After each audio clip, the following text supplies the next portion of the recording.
नमस्कार। आज हम भारत के इतिहास के एक ऐसे पन्ने को पलट रहे हैं जो हजारों साल पुराना है और बेहद उन्नत और आज भी कई रहस्यों से घिरा हुआ है। हम बात कर रहे हैं सिंधु घाटी सभ्यता की, जिसे हम हड़प्पा सभ्यता भी कहते हैं। बिल्कुल। और हमारे पास जो भी जानकारी और नोट्स हैं उनके आधार पर आज हम इस प्राचीन नगरीय सभ्यता की गहराइयों में उतरेंगे। समझने की कोशिश करेंगे कि क्या खास था इसमें, कौन सी बड़ी खोजें हुई और वो कौन से सवाल हैं जो आज भी इतिहासकारों को उलझाए हुए हैं। हाँ, क्योंकि ये दुनिया की गिनी चुनी प्राचीनतम शहरी सभ्यताओं में से है और इसे समझना प्राचीन भारत को समझने के लिए बहुत जरूरी है। सही कहा। और जैसा आपने कहा, ये महज पुरानी नहीं बल्कि कई मायनों में अपने वक्त से बहुत आगे थी। तो चलिए इस सफर की शुरुआत करते हैं इसके नाम और खोज से। इसे हड़प्पा सभ्यता ही क्यों कहा जाता है? कुछ खास वजह? हाँ, वजह सीधी है। जब 1920 के दशक में इसके पुरातात्विक स्थल मिलने शुरू हुए तो सबसे पहला स्थल जो व्यवस्थित रूप से खोदा गया वो था हड़प्पा। अच्छा, हड़प्पा? जी, ये जगह आज के पाकिस्तान के पंजाब प्रांत में है और इसकी खोज औपचारिक रूप से 1921 में दयाराम साहनी ने की थी। ओके। तो बस पहले खोजे गए स्थल के नाम पर ही इसे हड़प्पा सभ्यता कहा जाने लगा। ये एक तरह की परंपरा ही है पुरातत्व में। अच्छा, ये बात है। और इसके तुरंत बाद एक और बड़ी खोज हुई थी मोहनजोदाड़ो की। वो भी काफी मशहूर नाम है। हाँ, बिल्कुल। अगले ही साल 1922 में राखाल दास बनर्जी आरडी बनर्जी, उन्होंने सिंध प्रांत में एक और विशाल स्थल खोज निकाला, मोहनजोदाड़ो। मोहनजोदाड़ो, इसका मतलब भी कुछ खास है शायद? जी, सिंधी भाषा में इसका मतलब होता है मृतकों का टीला। तो ये दोनों खोजें, हड़प्पा और मोहनजोदाड़ो, एक तरह से मील का पत्थर साबित हुई। और समय, ये कितनी पुरानी सभ्यता है अंदाजन? देखिए, कार्बन डेटिंग और दूसरे साक्ष्यों के आधार पर इसका जो विकसित चरण है वो मोटे तौर पर 2500 ईसा पूर्व से 1750 ईसा पूर्व के बीच माना जाता है। 2500 ईसा पूर्व, यानी आज से लगभग 4500 साल पहले। कमाल है। जी हाँ, ये कांस्य युग का समय था। और जो बात मुझे हमारे स्रोतों में सबसे ज्यादा चौंकाने वाली लगी वो है इसका फैलाव। ये कोई छोटी मोटी बसावट नहीं थी, है ना? अरे बिल्कुल नहीं। इसका भौगोलिक विस्तार तो हैरान करने वाला है। आप सोचिए, उत्तर में जम्मू कश्मीर के मांडा से लेकर जम्मू कश्मीर तक। हाँ, और दक्षिण में महाराष्ट्र के दाइमाबाद तक, पश्चिम में पाकिस्तान ईरान सीमा पर सुतका गेंडोर से लेकर पूरब में उत्तर प्रदेश के आलमगीरपुर तक। पूरब में यूपी तक? ये तो बहुत ही बड़ा इलाका हो गया। जी, एक विशाल त्रिकोणीय क्षेत्र जैसा बन जाता है ये। अंदाजन करीब 13 लाख वर्ग किलोमीटर। 13 लाख वर्ग किलोमीटर? हाँ, लगभग 12,99,600 वर्ग किलोमीटर आका गया है। और यही बात इसे खास बनाती है कि ये उस वक्त की जो दूसरी महान सभ्यताएं थी ना, मिस्र और मेसोपोटामिया। जी, सुना है उनके बारे में। उन दोनों के कुल क्षेत्रफल को मिला दें, उससे भी कहीं ज्यादा बड़ा इलाका था ये सिंधु सभ्यता का। सच में, ये तो वाकई कमाल की बात है। अपने समकालीनों में सबसे विस्तृत। बिल्कुल। ये सिर्फ प्राचीन नहीं बल्कि अपने समय की सबसे फैली हुई सभ्यता थी। इतने बड़े क्षेत्र पर फैली एक सभ्यता जिसके बारे में हमें ठीक से पता 20वीं सदी में आके चला। अच्छा, इस विशाल क्षेत्र में हड़प्पा और मोहनजोदड़ो के अलावा और कौन से मुख्य केंद्र थे? कई महत्वपूर्ण नगर और बस्तियां थीं, जैसे राजस्थान में कालीबंगन। कालीबंगन, हाँ सुना है। जी, वो अपनी जुती हुई जमीन और अग्नि वेदिकाओं के लिए जाना जाता है। फिर गुजरात में लोथल है, जहां माना जाता है कि एक बंदरगाह या गोदीबाड़ा था। अच्छा, बंदरगाह भी था। हाँ, हरियाणा में राखीगढ़ी और बनवाली भी महत्वपूर्ण स्थल हैं। पाकिस्तान में चन्हूदड़ो है, वो मन के बनाने के कारखानों के लिए मशहूर था। तो कई सारे शहर थे इनके। जी हाँ, और इनमें से राखीगढ़ी को अब भारत में स्थित सबसे बड़ा हड़प्पा स्थल माना जाता है। वैसे ओवरऑल देखें तो मोहनजोदड़ो सबसे विशाल नगर लगता है। अच्छा, इन नगरों का जिक्र आया है तो अब उस पहलू पर आते हैं जिसने इतिहासकारों को सबसे ज्यादा प्रभावित किया है, इनकी नगर योजना। कहते हैं कि ये लोग शहरी नियोजन में माहिर थे। बिल्कुल। ये सिंधु घाटी सभ्यता की सबसे उत्कृष्ट और शायद सबसे प्रसिद्ध विशेषता है। उनके शहर बेतरतीब ढंग से नहीं बसे थे। मतलब प्लानिंग के साथ? हाँ, पूरी प्लानिंग के साथ। ज्यादातर शहर 2 हिस्सों में बटे होते थे। एक ऊंचा हिस्सा जिसे दुर्ग या गढ़ी कहते हैं, और एक निचला शहर। अच्छा, दुर्ग और निचला शहर। जी, दुर्ग में शायद शासक वर्ग या महत्वपूर्ण सार्वजनिक इमारतें होती थीं और निचले हिस्से में आम लोग रहते थे। और सड़कों का वो जाल, ग्रिड पैटर्न जिसे कहते हैं, क्या वो वाकई वैसा था? काफी हद तक। मुख्य सड़कें सीधी होती थीं और एक दूसरे को लगभग समकोण पर, मतलब 90 डिग्री पर काटती थीं। जैसे चेस बोर्ड होता है। हाँ, कुछ वैसा ही। इससे शहर चौकोर या आयताकार ब्लॉक्स में बढ़ जाता था और सड़कें काफी चौड़ी भी होती थीं। और घरों के दरवाजे मुख्य सड़क पर नहीं खुलते थे शायद। तो काफी सोचा समझा डिजाइन लगता है। मकान कैसे थे? कच्ची ईंटों के? नहीं, यही तो खास बात है। उन्होंने मानकीकृत आकार की पकी हुई ईंटों का बड़े पैमाने पर इस्तेमाल किया। पकी हुई ईंटें उस जमाने में? जी हाँ, ये धूप में सुखाई कच्ची ईंटों से कहीं ज्यादा मजबूत और टिकाऊ थी। और कई जगहों पर तो 2 मंजिला मकानों के भी सबूत मिले हैं। 2 मंजिला मकान भी? सीढ़ियां वगैरह भी मिली हैं? हाँ, ऊपर जाने के लिए सीढ़ियां भी बनी होती थी। हर घर में आमतौर पर एक आंगन होता था, रसोई घर और एक स्नानागार भी। हर घर में स्नानागार? तो फिर इनकी जल निकासी व्यवस्था, उसके बारे में भी काफी तारीफ है। हाँ, और वो तारीफ बिल्कुल जायज है। उनकी जल निकास प्रणाली अद्भुत थी, खासकर उस जमाने के हिसाब से। कैसे काम करती थी वो? देखिए, हर घर का गंदा पानी एक नाली के जरिए गली की मुख्य नाली में जाता था। ये नालियां पक्की ईंटों से बनी थी। खुली नालियां थी? नहीं, यही तो कमाल है। ऊपर से ढकी हुई थी ताकि गंदगी ना फैले और सफाई भी आसान हो। अच्छा, ढकी हुई नालियां। जी, और मुख्य नालियां थोड़ी ढलान लिए होती थीं ताकि पानी आसानी से बहकर शहर के बाहर चला जाए। बीच बीच में सफाई के लिए मेनहोल या सोक पिट्स जैसे गड्ढे भी बने होते थे। कमाल है। मतलब स्वच्छता पर इतना ध्यान आज के हिसाब से भी ये काफी एडवांस लगता है। बिल्कुल, ये उनकी उन्नत सोच को दिखाता है। ये तो आज के स्वच्छ भारत अभियान का कह सकते हैं प्राचीन संस्करण लगता है। वाकई 4,500 साल पहले इस तरह का सिविक सेंस।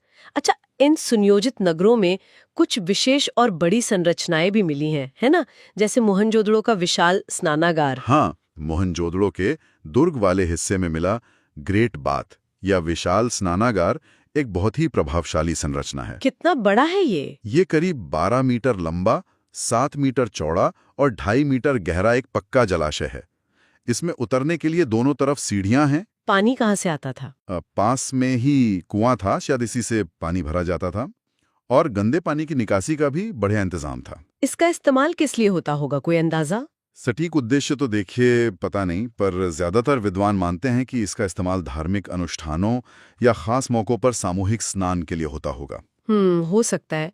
ये उनकी सामूहिक जिंदगी का प्रतीक है। बिल्कुल, और शायद धार्मिक क्रियाकलापों का भी। और अनाज भंडारण के लिए भी बड़ी इमारतें मिली हैं, अन्नागार जिन्हें कहते हैं। जी हाँ, मोहनजोदड़ो और हड़प्पा दोनों जगहों पर विशाल अन्नागार मिले हैं। ये बड़े बड़े हॉल या गोदाम जैसे थे। किस लिए थे ये? नाम से ही जाहिर है, शायद अनाज रखने के लिए। कुछ जगहों पर हवा आने जाने के लिए रास्ते भी बने थे। लोथल और कालीबंगन से भी ऐसी संरचनाएं मिली हैं। तो इसका मतलब है कि उनकी खेती काफी अच्छी थी, मतलब जरूरत से ज्यादा अनाज पैदा होता था। बिल्कुल, ये इस बात का सबूत है कि उनकी कृषि इतनी विकसित थी कि वे अतिरिक्त अनाज पैदा करते थे और उसे भविष्य के लिए या शायद व्यापार के लिए सहेज कर रखते थे। ये एक संगठित समाज की तरफ भी इशारा करता है। हाँ, और संभवतः एक केंद्रीय प्रशासन की ओर भी। लोथल का नाम फिर आया। वहां का गोदीबाड़ा या डॉकयार्ड, उसका क्या महत्व है? क्या वो वाकई दुनिया का सबसे पुराना बंदरगाह था? लोथल, जो गुजरात में भोगवा नदी के किनारे था, वहां एक आयताकार पक्की ईंटों का ढांचा मिला है। इसे कई विशेषज्ञ दुनिया का सबसे प्राचीन ज्ञात कृत्रिम गोदीबाड़ा या डॉकयार्ड मानते हैं। कृत्रिम मतलब बनाया गया? जी, मैनमेड। यहाँ एक नहर के जरिए जहाजों के आने जाने का रास्ता था, ऐसा लगता है। तो ये उनके समुद्री व्यापार का बड़ा सबूत हुआ। बिल्कुल, अगर ये सचमुच एक डॉकयार्ड था तो ये सिंधु सभ्यता के समुद्री व्यापार, खासकर मेसोपोटामिया के साथ होने वाले व्यापार का एक बहुत बड़ा प्रमाण है।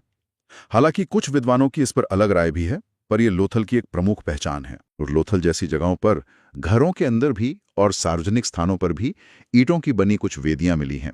उनमें राख और कोयले के निशान भी हैं। तो मतलब आग से जुड़े कुछ रीति रिवाज थे? जी, इन्हें अग्निकुंड माना जाता है। ये इस बात का मजबूत संकेत है कि वे अग्नि से जुड़े कुछ धार्मिक अनुष्ठान करते थे। इससे उनके धार्मिक विश्वासों की एक झलक मिलती है, भले ही हमें कोई भव्य मंदिर जैसी संरचना न मिली हो। चलिए अब उनकी अर्थव्यवस्था की बात करते हैं। जाहिर है इतने बड़े शहर और अन्नागार, खेती तो मजबूत रही होगी। क्या खास था उनकी खेती में? अर्थव्यवस्था के 3 मुख्य स्तंभ थे: कृषि, व्यापार और शिल्प। कृषि तो मतलब बेस थी। वे मुख्य रूप से गेहूं और जौ उगाते थे। गेहूं और जौ, और इसके अलावा राई, मटर, तिल, सरसों भी उगाते थे। और एक बेहद महत्वपूर्ण बात, कपास। कपास। हाँ, कपास उगाने का दुनिया में सबसे पहला ज्ञात प्रमाण सिंधु घाटी से ही मिलता है। सच में? जी हाँ। ये तो बहुत बड़ी बात है। जी हाँ, यूनानी लोग बाद में कपास को सिंडोन कहते थे, जो सिंध शब्द से ही निकला है। यानी सूती कपड़ों का इस्तेमाल इन्होंने ही दुनिया में शुरू किया। ये तो बहुत बड़ी देन है। कह सकते हैं। वे सूती कपड़ों का इस्तेमाल तो करते ही थे। और खेती के तरीके, क्या हल वगैरह का इस्तेमाल होता था?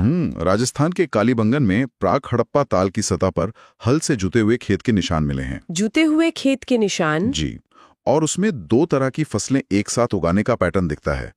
इससे पता चलता है कि वे हल का प्रयोग जानते थे और शायद एक ही खेत में एक साथ 2 फसलें भी उगाते थे। सिंचाई के लिए नदियों का पानी इस्तेमाल करते थे, शायद नहरें भी रही हों। ठीक है। कृषि के अलावा व्यापार भी जोरों पर था, जैसा लोथल के डॉकयार्ड से इशारा मिला। कहां तक फैला था इनका व्यापार? उनका व्यापार अंदरूनी भी था और बाहरी भी। अंदरूनी तौर पर वे शायद राजस्थान से तांबा लाते थे, कर्नाटक से सोना, गुजरात से कीमती पत्थर वगैरह। और बाहरी व्यापार? बाहरी व्यापार के सबूत मेसोपोटामिया यानी आज का इराक, फारस की खाड़ी के देशों जैसे बहरीन, जिसे शायद वे दिलमुन कहते थे, और अफगानिस्तान से मिलते हैं। मेसोपोटामिया से कैसे पता चला? मेसोपोटामिया के सुमेरियन लेखों में मेलुहा नाम की एक जगह का जिक्र आता है, जहां से वे कीमती लकड़ी, हाथी दांत, सोना वगैरह मंगाते थे। ज्यादातर विद्वान मानते हैं कि मेलुहा सिंधु क्षेत्र का ही नाम था। अच्छा, मेलुहा। ये दिलचस्प है। और ये व्यापार बिना सिक्कों के होता था, मतलब पैसों का इस्तेमाल नहीं। हाँ, ये एक और महत्वपूर्ण पहलू है। हमें सिंधु सभ्यता की खुदाई में सिक्के नहीं मिले हैं। तो फिर व्यापार कैसे होता था? ऐसा लगता है कि व्यापार सामान के बदले सामान यानी वस्तु विनिमय या बार्टर सिस्टम पर आधारित था। बार्टर सिस्टम से इतना बड़ा व्यापार मुश्किल नहीं होता होगा? हाँ, सवाल तो उठता है कि इतने बड़े पैमाने पर व्यापार बिना मानकीकरण और हिसाब किताब के कैसे चलता होगा। यहीं पर मोहरों, सील्स की भूमिका आती है। हाँ, वो हजारों मोहरें मिली हैं जिन पर जानवरों की तस्वीरें और कुछ लिखावट है। उनका क्या काम था? देखिए, सटीक उपयोग तो हम लिपि ना पढ़े जाने के कारण नहीं जानते, पर अंदाजा लगाया जाता है कि इनका इस्तेमाल कई कामों में होता होगा। जैसे किसी व्यापारी या शिल्पकार की पहचान के तौर पर, या फिर भेजे जाने वाले माल के गट्ठर पर ठप्पा लगाने के लिए, ताकि रास्ते में उससे छेड़छाड़ ना हो। अच्छा, एक तरह की गारंटी या पहचान। हाँ, कह सकते हैं ये प्राचीन काल के ट्रेडमार्क या ऑथेंटिकेशन मार्क जैसे रहे होंगे। इन मोहरों पर बनी आकृतियां, खासकर एक सींग वाला बैल यानी यूनिकॉर्न की, बहुत आम हैं। यूनिकॉर्न, ठीक है। और शिल्पकारी में वे किन चीजों में माहिर थे? वे कुशल कारीगर थे। मिट्टी के सुंदर बर्तन बनाते थे, जिन पर अक्सर काले रंग से डिजाइन बने होते थे। वे पत्थर, शंख और धातुओं के आकर्षक मनके यानी बीड्स और आभूषण बनाते थे। मनके बनाने के केंद्र भी थे शायद? जी, चुन्हूदड़ो और लोथल मनके बनाने के प्रमुख केंद्र थे। तांबा और कांसा, जो तांबे और टिन को मिलाकर बनता है, उसके औजार, हथियार और बर्तन बनाने में वे निपुण थे। कांसे का इस्तेमाल जानते थे वो? जी हाँ। इसका सबसे मशहूर उदाहरण मोहनजोदड़ो से मिली कांसे की बनी नृत्य करती लड़की की छोटी सी मूर्ति है। हाँ, वो डांसिंग गर्ल। वो तो बहुत प्रसिद्ध है जी। वो उनकी धातु ढलाई की कला का अद्भुत नमूना है। अब जरा उनके सामाजिक जीवन और धार्मिक मान्यताओं पर आते हैं। कैसा था उनका समाज? क्या हमें वर्गों वगैरह के बारे में कुछ पता चलता है? नगरों की बसावट, घरों के आकार में जो फर्क दिखता है और जो चीजें मिली हैं, उनके आधार पर लगता है कि समाज संभवतः कई वर्गों में बटा था। जैसे शायद शासक वर्ग, पुरोहित अगर थे तो व्यापारी, कारीगर और मजदूर। हालांकि ये महज अनुमान है। हाँ, पक्के तौर पर कहना मुश्किल है। बिल्कुल। एक बात जो साफ है वो है उनका साफ सफाई के प्रति रुझान। ये उनके घरों और नगर नियोजन से झलकता है। और पहनावा, आभूषण वगैरह? हाँ, हमें जो कंकाल और मूर्तियां मिली हैं, उनसे पता चलता है कि स्त्री और पुरुष दोनों ही आभूषण पहनने के शौकीन थे। हार, कंगन, बालियां वगैरह सूती और शायद ऊनी कपड़ों का इस्तेमाल होता था। और मनोरंजन के क्या साधन थे? बच्चों के खिलौने वगैरह मिले हैं? हाँ, खुदाई में काफी संख्या में पासे मिले हैं, तो लगता है पासे का खेल लोकप्रिय रहा होगा। बच्चों के खेलने के लिए मिट्टी की बनी गाड़ियां, पशु पक्षियों की आकृतियां, सीटियां, ये सब मिला है। और नाच गाना, वो डांसिंग गर्ल की मूर्ति मिली है। हाँ, संगीत और नृत्य भी शायद उनके जीवन का हिस्सा थे, जैसा कि उस नर्तकी की मूर्ति से अंदाजा लगता है। ठीक है। अब धर्म की बात। ये काफी दिलचस्प लगता है कि मंदिर नहीं मिले, लेकिन मूर्तियां और मोहरें बहुत कुछ कहती हैं। हाँ, ये एक विरोधाभास जैसा लगता है कि इतनी विकसित शहरी सभ्यता में मेसोपोटामिया या मिस्र की तरह कोई विशाल मंदिर संरचना नहीं मिली है। लेकिन पूजा पाठ के संकेत तो हैं। जी बिल्कुल। हमें बड़ी संख्या में मिट्टी की बनी नारी मूर्तियां मिली हैं। इन्हें आमतौर पर मातृ देवी या उर्वरता की देवी माना जाता है। अच्छा, मातृ देवी की पूजा। हाँ, लगता है ये काफी प्रचलित थी। और वो एक मुहर है पशुपति वाली, जिसे शिव का पुराना रूप मानते हैं। हाँ, मोहनजोदड़ो से एक खास मोहर मिली है। उस पर एक 3 मुंह वाला व्यक्ति योग मुद्रा में बैठा दिखाया गया है। सिर पर सिंहों वाला मुकुट है और वो जानवरों से घिरा हुआ है, हाथी, बाघ, गेंडा, भैंसा और नीचे 2 हिरण। तो इसे शिव मान लिया गया। सर जॉन मार्शल ने इसे पशुपति यानी पशुओं के स्वामी या शिव का आदि रूप कहा था। हालांकि इस पहचान को लेकर सभी विद्वान सहमत नहीं है, पर ये उनके धार्मिक विश्वासों को समझने की एक महत्वपूर्ण कड़ी जरूर है। और प्रकृति पूजा, पेड़, पानी वगैरह, उसके भी संकेत हैं। जैसे पीपल के पेड़ की पूजा के संकेत मिले हैं मोहरों पर। जल की पवित्रता का महत्व विशाल स्नानागार से पता चलता है। पशु पूजा भी प्रचलित थी, खासकर कुबड़ वाला बैल और वो एक सींग वाला काल्पनिक पशु, वो मोहरों पर अक्सर दिखते हैं। तो मतलब एक मिला जुला धार्मिक माहौल था। मातृ देवी, पुरुष देवता, प्रकृति, पशु पूजा, भले ही मंदिर ना हो। जी, कुछ ऐसा ही लगता है। अब आते हैं उस सबसे बड़े रहस्य पर जिसने सबको उलझा रखा है, उनकी लिपि। सिंधु लिपि। हाँ, ये वाकई एक बड़ी पहेली है। हमें हजारों की संख्या में मोहरों, तांबे की पट्टिकाओं, मिट्टी के बर्तनों वगैरह पर छोटे छोटे लेख मिले हैं। उनमें क्या है? अक्षर है? अक्षर नहीं, उनमें कुछ चिन्ह या चित्र बने हुए हैं। ये एक भाव चित्रात्मक यानी पिक्टोग्राफिक लिपि लगती है। हर चिन्ह शायद किसी शब्द या ध्वनि को दिखाता है। इसमें लगभग 400 मूल चिन्ह पहचाने गए हैं। 400 चिन्ह, और इसे अभी तक पढ़ा नहीं जा सका है। क्यों? इतनी मुश्किल है? हाँ, दुर्भाग्य से इसे आज तक कोई भी पक्के तौर पर पढ़ नहीं पाया है। इसके कई कारण हैं। क्या कारण है? पहला, हमें कोई द्विभाषी लेख नहीं मिला है। जैसे मिस्र के लिपि को समझने के लिए रोसेटा स्टोन मिला था ना, वैसा कुछ यहाँ नहीं मिला। अच्छा, मतलब किसी जानी हुई भाषा में उसका अनुवाद नहीं मिला। बिल्कुल। दूसरा, ज्यादातर लेख बहुत छोटे हैं, औसतन बस 5 चिन्हों के। इतने छोटे लेखों से भाषा समझना बहुत मुश्किल है। और तीसरा, हमें ये नहीं पता कि ये किस भाषा परिवार से जुड़ी है। द्रविड़ भाषा परिवार से, या इंडो आर्यन से, या कोई और ही विलुप्त भाषा थी ये। लिखने की दिशा पता है? दाएं से बाएं या बाएं से दाएं? वो भी पक्का नहीं है।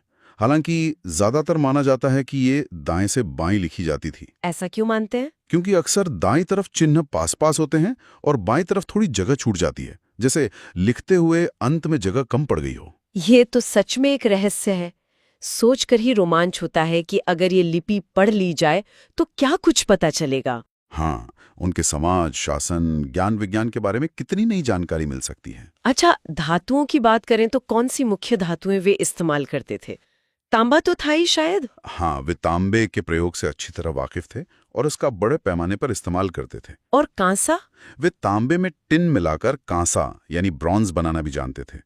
इससे वे ज्यादा मजबूत औजार और हथियार बना सकते थे। इसीलिए इसे कांस्य युगीन सभ्यता कहा जाता है। सोना चांदी? सोने और चांदी का प्रयोग भी होता था, खासकर आभूषण बनाने के लिए। और लोहा? क्या लोहे का ज्ञान था उन्हें? नहीं, ये एक बहुत महत्वपूर्ण अंतर है। सिंधु घाटी सभ्यता के लोग लोहे के प्रयोग से अनजान थे। अच्छा, लोहा नहीं जानते थे वो?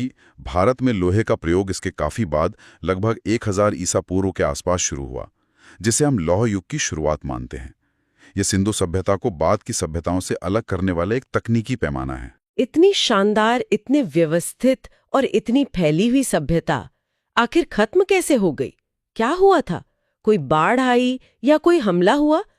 कई अलग अलग थ्योरीज हैं शायद। हाँ, इसका पतन भी इसके उदय जितना ही रहस्यमय है। एक बात तो तय है कि ये अचानक रातों रात खत्म नहीं हुई। मतलब धीरे धीरे पतन हुआ? जी, इसका पतन धीरे धीरे हुआ। लगभग 1900 ईसा पूर्व के आसपास इसके शहरी चरण का पतन होने लगा और 1750 ईसा पूर्व तक ये काफी कमजोर हो गई। इसके पीछे कोई एक कारण नहीं बल्कि कई कारणों का मिला जुला असर जिम्मेदार माना जाता है। जैसे कि कौन कौन से कारण हो सकते हैं? एक प्रमुख थियरी है पारिस्थितिकी असंतुलन। इसमें बार बार आने वाली विनाशकारी बाढ़ें, बाढ़ें मोहनजोदड़ो में सबूत मिले हैं शायद। हाँ, मोहनजोदड़ो में बाढ़ के कई स्तर मिले हैं, या फिर इसका उल्टा भी हो सकता है, नदियों का सूख जाना या रास्ता बदल लेना। जैसे सरस्वती नदी के लुप्त होने की बात कही जाती है। इससे पानी की कमी हुई होगी, खेती पर असर पड़ा होगा। और जलवायु परिवर्तन, क्लाइमेट चेंज। बिल्कुल, जलवायु परिवर्तन जैसे मॉनसून पैटर्न में बदलाव या बढ़ता हुआ सूखा, ये भी एक बड़ा कारक हो सकता है।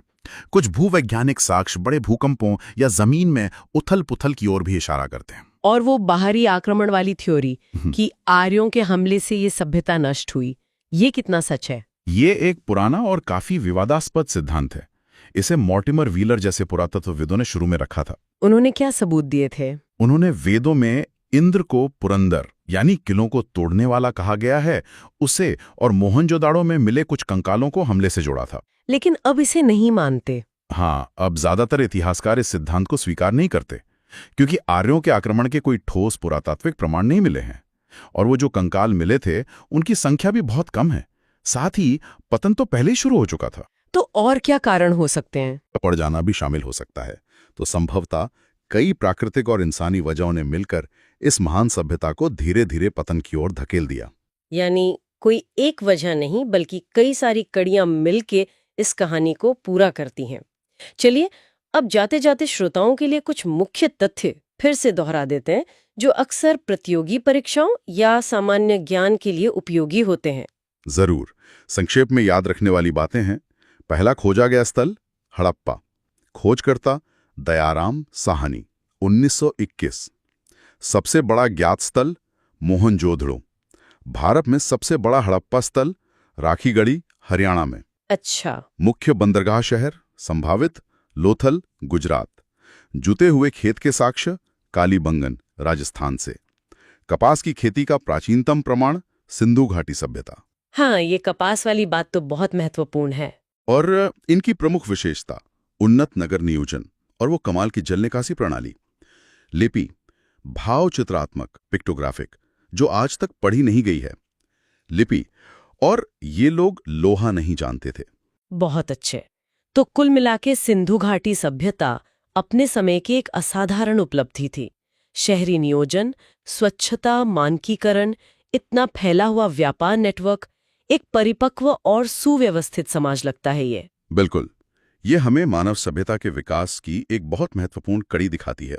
और भले ही ये सभ्यता लगभग 3,500 साल पहले खत्म हो गई, लेकिन इसकी विरासत पूरी तरह मिटी नहीं है ना। हाँ, ऐसा माना जाता है कि इसकी कई सांस्कृतिक परंपराएं, जैसे कुछ पूजा पद्धतियां, मातृदेवी, शिव या पशुपति, पीपल पूजा, कला के कुछ डिजाइन या शायद वजन और माप की प्रणालियां, ये किसी न किसी रूप में बाद की भारतीय संस्कृति में जीवित रहीं और विकसित हुईं।